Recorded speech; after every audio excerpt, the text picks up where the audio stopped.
쩔코가 전해드리는 FTX 뱅크런 사태 총정리.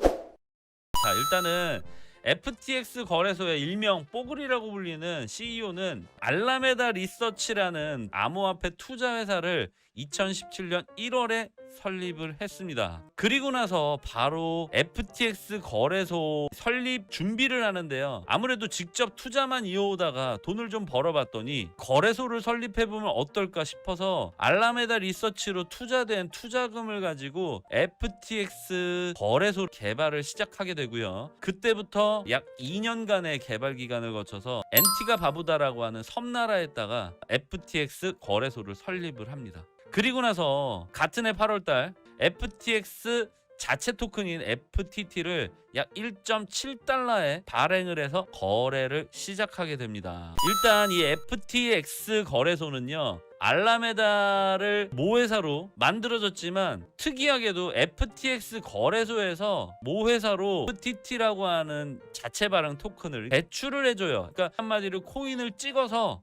그 코인을 모회사인 알라메다로 대출을 해줍니다. 그래서 이 알라메다는 자회사격인 FTX 거래소로부터 대출받은 FTT 토큰을 가지고 달러 담보대출을 받습니다. 그리고 나서 그 대출받은 달러를 다시 자회사 FTX 거래소로 입금을 하게 됩니다. 약간 여기서부터 좀 냄새가 나죠? 알라메다에서 FTT 토큰을 대출을 받아서 그걸로 거래를 한 게 아니라 그걸로 담보대출을 실행한다?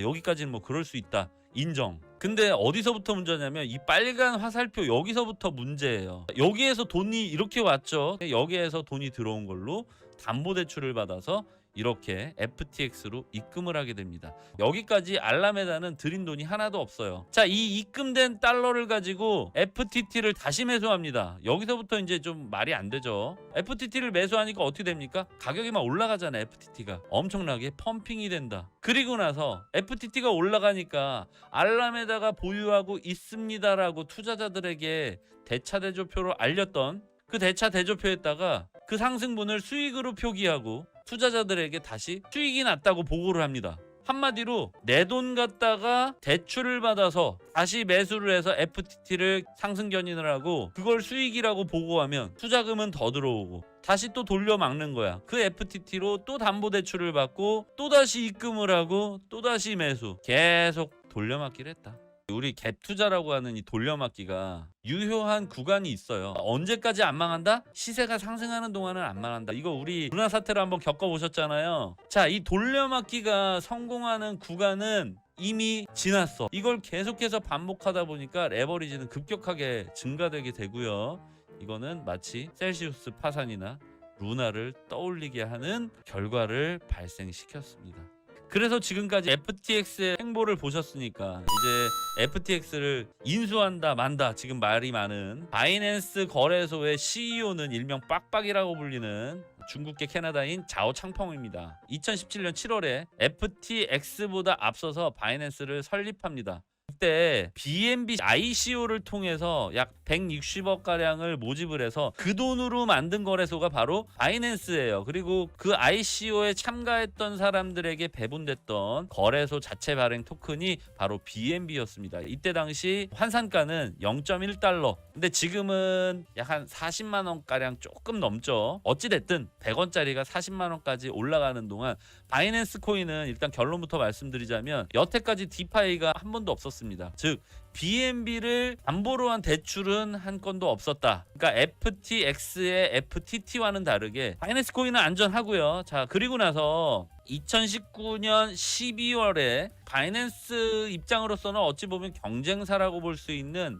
FTT 토큰을 상장을 해줘요. 그때 FTX에 간접 투자를 하게 되는데요. 어떤 식의 간접 투자냐면 이 부분부터는 이제 제 뇌피셜입니다. 뭐냐면 경쟁 관계에 있는 다른 거래소 자체 발행 토큰을 바이낸스 거래소에서 상장을 시켜준다? 이거는 모종의 거래가 있었을 것으로 추정이 되고요. 이 모종의 거래의 대가로 바이낸스는 FTX의 스톡 옵션을 받았다입니다. 지금 이렇게 중론이 모아지고 있어요. 그리고 나서 작년 11월 비트코인 최고점에서 바이낸스는 자사의 어떤 데이터를 보고 지금이 거래소들 거래량의 최고점이구나. 앞으로 한동안은 크립토 윈터가 오지 않을까라는 전망에서 자사 주식을 팔 수는 없으니까 스톡옵션으로 받았던 FTX 주식을 전량 매도를 하게 되면서 그 매도의 대가로 바이낸스 US 달러 16억 달러와 함께 FTX 거래소 측으로부터 약 5억 달러에 상당하는 FTT를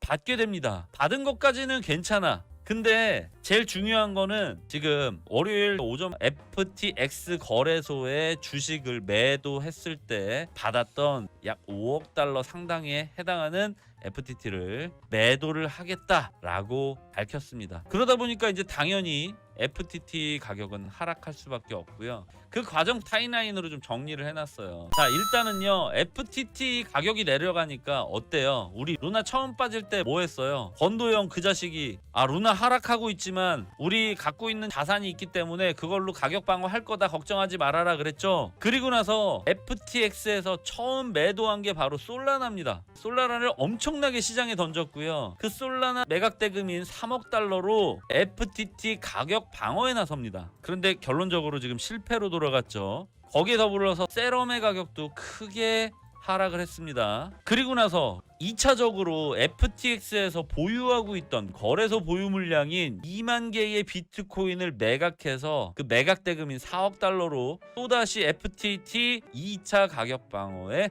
돌입하게 됩니다. 이것도 트위터로 엄청나게 알렸지만 결과적으로는 실패로 돌아갔어요. 그 결과로 비트코인은 큰 폭의 하락과 함께 지금 단기 상승 추세가 붕괴됐습니다. 그리고 나서 지금요, FTX 거래소가요, 이더리움하고 솔라나 출금을 어제부터 중단을 했고요. 월요일 오후부터 FTX에서 이탈 자금한 약 10억 달러로 추산이 됩니다. 지금 현재 상황은 FTX에서 지금 현물 출금을 하는데 마지막으로 제가 확인된 게 5일 걸린다, 요렇게 확인이 됐어요. 그마저도 일단은 자산 출금 신청은 미리 좀 해두세요. 나중에 뭐 어떻게 될지 모르지만 어쨌거나 안정적인 대응이 제일 좋습니다. 그리고 나서 지금요, 이 반등세에 돌입을 하기 직전에 바이낸스 CEO가 지금 FTX 인수하겠다. 근데 이거는 FTX 측의 바람이고, 제 FTX는 자산과 손실을 다 더해봤을 때 손실분이 더 많아요. 그렇다는 건 지금 바이낸스에서는 전략적 협의다 이렇게 얘기를 하고 있고, FTX에서는